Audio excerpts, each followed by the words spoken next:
MMU. Nak pergi nak TVE.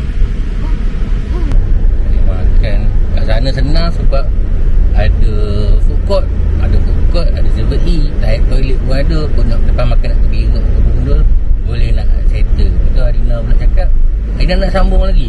Nak. Sambung dekat tu, stadium. Adina nak sambung jalan kat stadium pula. Biarlah dia.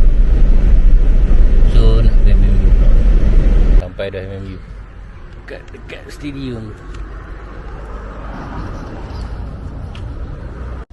Ni ada 7E, ada 7 Cafe.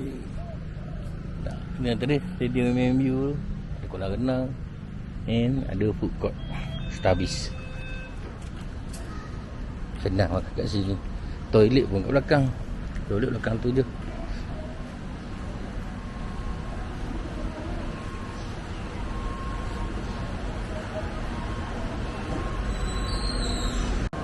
Ni lah tadi apa yang kita orang beli. Tadi ada kuih 3, donat pun 3 rasanya kot.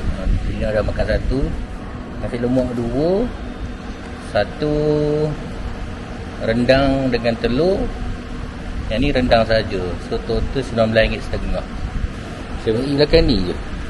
Yang budak-budak ni suka datang sini.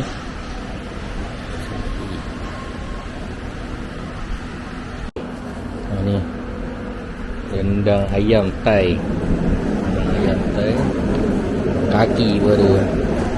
Telur goreng. Nasi warna hijau. Jadi kita try.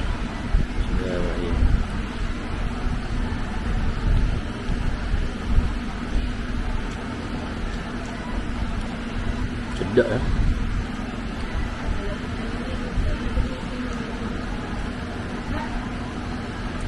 Tanyalah dia punya ni macam mana, pukul berapa. Nasi ni sedap eh.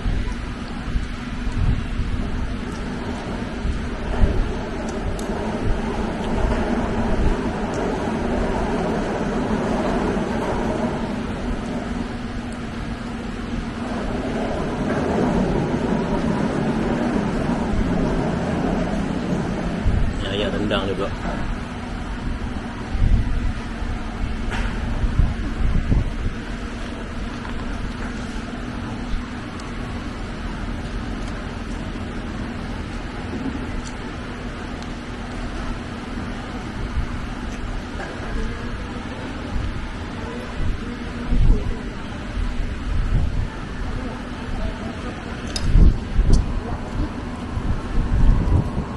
Baik sedap.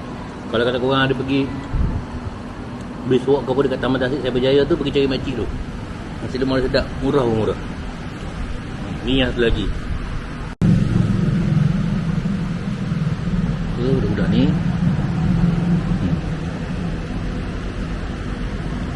Kat ni nak pergi tengok apa? Nak pergi, dah sambung lagi. Dekat mana? Dekat Bulatan tu. Dekat track tu. Nanti nak tengok kolam. Oh. Mana? Nak pergi tengok kolam? Sedap nasi lemak dia. Kau hati rendang dia agak pedas sikit lah. Rendang ke sambal?